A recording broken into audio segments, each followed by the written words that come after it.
China's monster stimulus, the bazooka. Remember that? It was 9 months ago. Since then, the economic data continues to retreat, and banks just put up another record low as far as loan growth, all of which proves the Chinese government is powerless to stop the country's slow, grinding economic decay, because that's the way in which the world economy is going. It has forced Beijing to turn to zombies and Hail Marys just to try to keep everything relatively stable. There's simply nothing the government can do apart from the short-term measures like subsidizing direct purchases, which is what Beijing did for consumer spending on electronics and the like in the month of May. But it never lasts, only pulling forward demand and leaving the economy to take a payback hit over the months ahead. But it's even worse than that. The only real power the Chinese government has is in their zombie jobs program. Because of that, because of how banks are behaving, after bond yields had stabilized earlier this year, even if near their record lows, short-term rates in particular are moving lower again here in June as deflationary concerns are growing louder and louder yet again. And it's not just worries about trade war fallout. Closer to home, the real estate bust simply refuses to let up. There have been a few wild developments in Hong Kong which highlight the dangers, and you can't really blame Chinese banks that have closed up their balance sheets. China fired its bazooka last September. That was 9 months ago. Back then, I told you it wasn't going to work, and everything since then has shown that it is indeed a dud. But if it's a dud, what does that say about the global economic condition, the situation? One thing it does say is that the PBOC is going to continue to throw accommodative policies at a banking sector that is just not having them. Those banks just can't get out from the credit crisis no matter what the authorities in Beijing actually tried. And the latest data from the banking sector and the credit sector just go to show everything that I just said is absolutely the case. For the month of May, in terms of total social financing, aggregate financing to the real economy, which is China's broadest measure of credit and debt across the entire system, that increased by 2.29 trillion in the month of May 2025, which is well above the 2.06 trillion in May of 2024. But it's all government. It's all government borrowing. It's all government bonds. Year to date, aggregate financing to the real economy is up 26%. But again, it's all just government bonds. And the real economy, as we'll see here, has nothing to show for it. The central government continues to borrow and borrow and borrow. And all it does is lead to news stories about all that borrowing with nothing much as far as real economic progress. In the banking sector, RMB loans under total social financing increased by just 0.5% year to date. So the first 5 months of 2025 compared to the first 5 months of 2024, basically the exact same amount, despite all of the bazooka and stimulus and PBOC activity in between. But remember, the first 5 months of 2024, when compared to the first 5 months of 2023, RMB loans were down a whopping 16%. So lending fell off sharply in 2024, and then the government comes in with all of its sweeping stimulus, and nothing happens in between. So the government is, as I always say, reacting to the weakness, not actually fixing it. Beijing is indeed powerless. It's certainly where the banking sector comes in. In just the month of May alone, total flows into RMB lending was just 620 billion, which was even less than the 900 billion from May of last year. So you've got no new flows into bank lending. Meanwhile, the outstanding stock keeps dwindling, not just because of the real estate bust, but because Chinese banks don't want to lend to anyone given the economic climate. Now, before we get back to the rest of today's video, I want to tell you about today's video sponsor. We talk all the time on this channel about the dangers the world is facing, trying to come to grips with the aftermath of the pandemic and the lockdowns, the difficulties associated with the supply shock and price illusion, not to mention still living in the shadow of the 2008 crisis. To put it mildly, there's a lot of systemic uncertainty. Now, I've recommended gold as a store value hedge for years. In fact, it's the ultimate error hedge. While gold prices are at an all-time high, price appreciation isn't the only way to profit. You can earn a yield on gold paid in gold without selling your metal. When the price of gold increases, so does the cost to store it and insure it. Don't lose money owning gold, earn a yield on it instead. And Monetary Metals allows you to earn up to 4% on your metal in their gold leasing program. And you start earning that 4% yield immediately upon funding your account. The yield you earn is paid in ounces of physical gold or silver, which you get in addition to any price appreciation from gold and silver during the year. So join the thousands of investors earning interest in physical gold and silver every month with Monetary Metals. There's a link in the description of this video that has all the information that you need. We thank Monetary Metals for their sponsorship, and now back to the rest of this video. From the PBOC's Financial Statistics Report, we see that the outstanding stock of RMB loans grew by just 7.1% year over year in the month of May. That's another new record low. But you can really see the downside acceleration over the last year or so. Go back to May of 2024. The year over year change then was 9.3%, which was a record low. And May of 2023, the year over year change was 10.6%. So May 2023, 10%, May 2024, 9%, May 2025, 7%, and still falling with all of this activity from the government and the central bank in between. Household loans, which is where a lot of the focus has been for understandable reasons because China is experiencing a real estate bust. Household loans, which include and which are largely made up of mortgage loans, those only increased by 54 billion RMB in the month of May. That was after falling by $500 billion RMB in April. Even the mainstream media is having a hard time coming up with an explanation for this. After all, whenever the Chinese government, or any government for that matter, especially a central bank, comes out with a policy, they write these glowing reports about how this is powerful stimulus that's going to aid the economy or pour trillions into it. When in China, anyway, the results have been so lacking, they have no choice but to print some truth for once. Here's what Bloomberg wrote up about the bank lending data I just went over. Households in China only took on 54 billion yuan worth of new loans, taking the total amount issued to them this year to just 572 billion yuan, which is the lowest since at least 2009 when comparable data was made available. With the economy coming under pressure of U.S. tariffs, the PBOC has acted to ease quote-unquote monetary policy. They call it easing, but nothing is ever eased. At a briefing in early May, Central Bank Governor Pan Gongsheng announced across-the-board rate cuts alongside other steps that could pump, and here it is, 2.1 trillion yuan into the economy.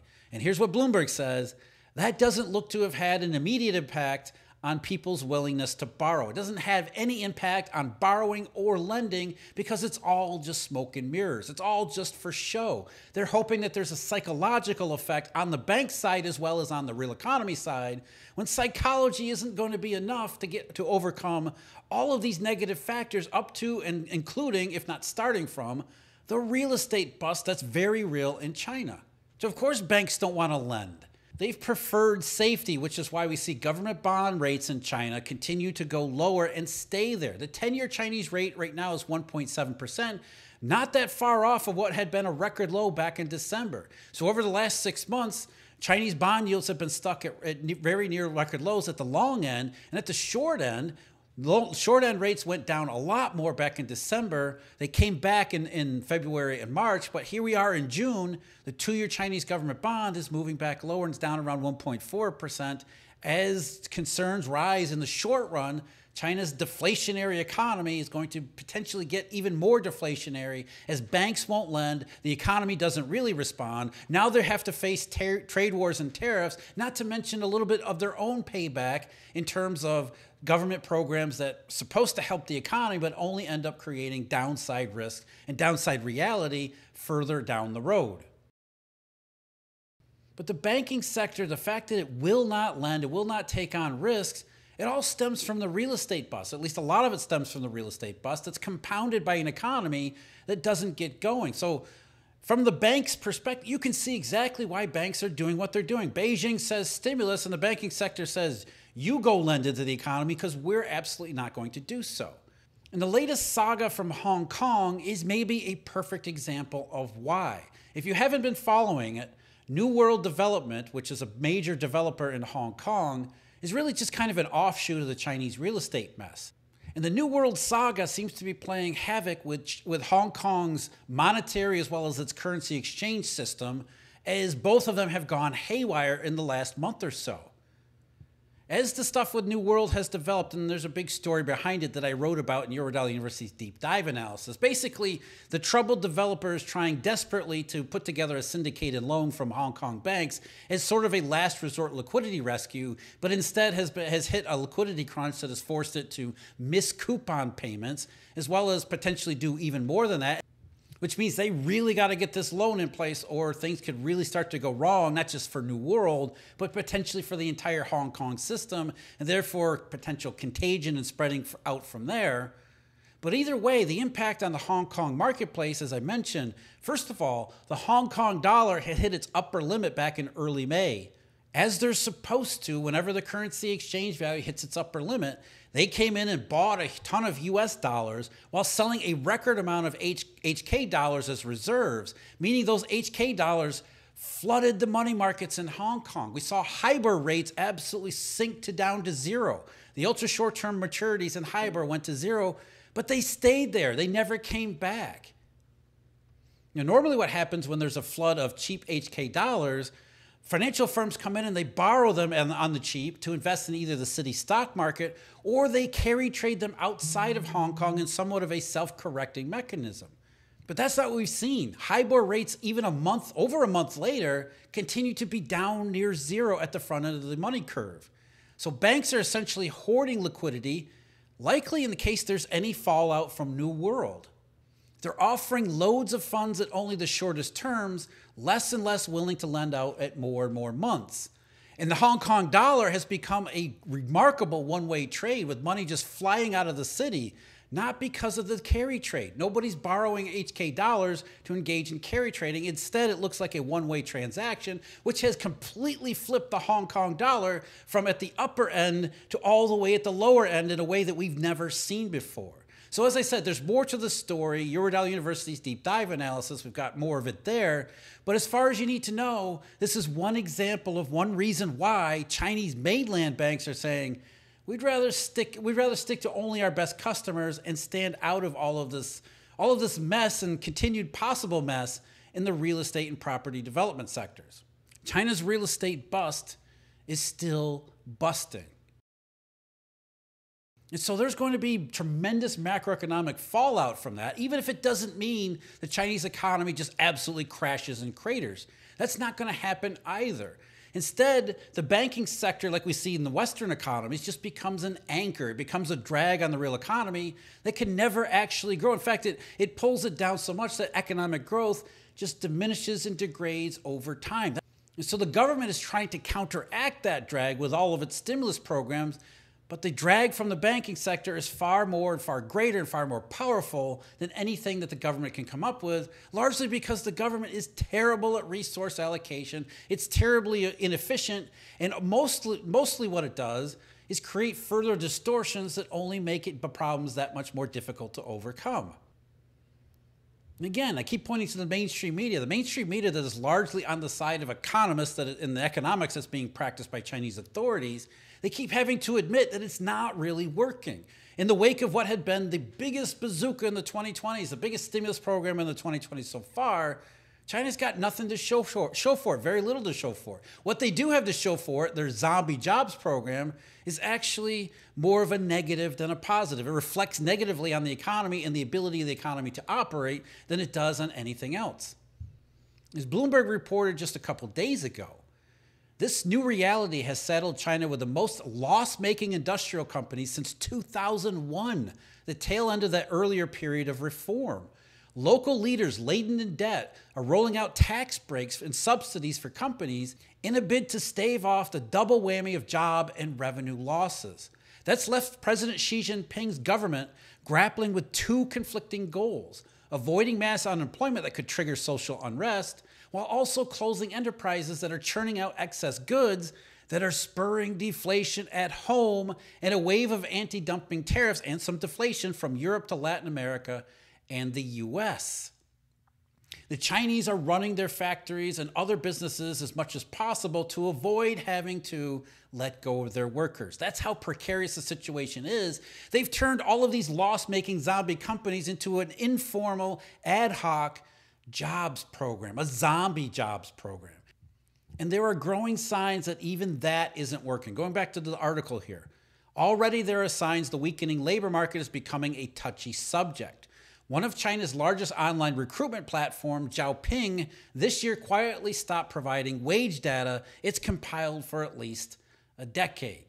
So again, the banking sector is a constant drag on the real economy, only lending to the least risky customers that they have and borrowers, so money and credit doesn't circulate, it doesn't get recycled through the system in the most efficient fashion, therefore leaving the economy to experience even more of a drag that's government in Beijing tries to counteract with these various stimulus schemes, the bazooka that doesn't actually help, doesn't move the needle in terms of the Chinese banks, because why would it? As we've seen, Hong Kong is just one example.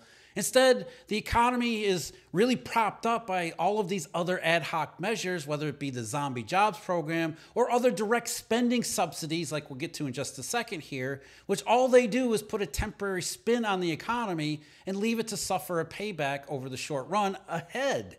So all of this together shows that the Chinese government really has limited ability to even manage the decline, which the decline is the bigger part of this. It continues to decline, largely because they're not going to do anything about the banking sector. It doesn't stimulate. They call it stimulus, but it doesn't actually stimulate. The problems go well beyond anything the government can do, but they also go well beyond China because China's in this position due to the global economy's forgetting how to grow, lack of recovery. But at least for the short run here, retail sales, according to the latest data that just came out last night from China, retail sales beat expectations and accelerated to a 6.4% year-over-year rate, which was the highest since December of 2023. In fact, retail sales, according to the National Bureau of Statistics over there, was up almost a full percent in May alone. But why? Well, part of it had to do with an earlier than usual shopping festival, which is likely to steal some sales from June and make June look even worse. But more than that, there was a boost to consumption by the government's initiative that subsidized electronics like televisions and other gadgets like smartphones. Electronics sales surged 53% from last May, which was the fastest pace in the entire series on record. Smartphones and other phones, they jumped 33% because the government is distorting the real economy. So all of the sales growth, according to Oxford Economics and a bunch of other sources, came from government interference, which means, number one, there wasn't really an organic rebound in May, but number two, June and beyond are likely to have to pay it back, which means it's just a short-run bump, a short-run increase in sales at the expense of the longer term. Same thing in industrial production, where a lot of these zombie jobs and the zombie jobs program is focused. Industrial production is starting to slow down again after the artificial high due to tariff front-running, another distortion. The latest figures for May have industrial production at 5.8%, which is down from 7.7% just a couple months ago. And it's been back and forth on a monthly basis, depending upon the tariff situation and where it stands in terms of negotiations, non-economic factors there. Even fixed asset investment, a very important part of China's economy, certainly a big part of Chinese economic decline, that one is decelerating all over again too. On an accumulated basis, it's down to 3.7% and off from its 4.2% high, which wasn't all that high to begin with back in March. And private FAI is slowing down too. In fact, it actually hit zero on an accumulated rate in May after being slightly positive, fractionally positive just a couple months ago. So even the short-term stuff in the aftermath of the bazooka isn't having any impact either. The Chinese economy, no matter what the government does or says it's going to do, it doesn't matter because the underlying economics, small e economics, are banks don't want to lend, the economy's in rough shape, all the government can do is implement a jobs program, an ad hoc informal jobs program through zombie businesses that are loss-making firms that really should be put out of business. All this is incredibly inefficient and it adds up to a slow grinding deterioration and drag. All of it because the global economy is not as strong and resilient as everyone outside of China seems to say and seems to claim all the time. As I've said all along, the more a government feels it has to do, the worse that you know it is. And so here we are 9 months after the bazooka, nothing having been stimulated. The stimulus was simply a response to that weakness. But because the bazooka was so large, What does that tell you about the degree of weakness that the Chinese authorities were confronting? And if it was that bad 9 months ago, it certainly isn't going to go away with a few extra rate cuts here in 2025, not to mention all of the increasing headwinds and negatives that we have in this year, only getting to tariffs and trade wars. The banking sector won't lend, and that's really the end of it. The reason why the banking sector won't lend is that the Chinese economic system is a reflection of an entire world that forgot how to grow a long time ago. In addition to tariffs and whatever shock that might produce, now we might have to contend with oil prices and the latest from those. Went over the details in the video link below. As always, thank you very much for joining me. Huge thank you, Eurodollar University members and subscribers. And until next time, take care.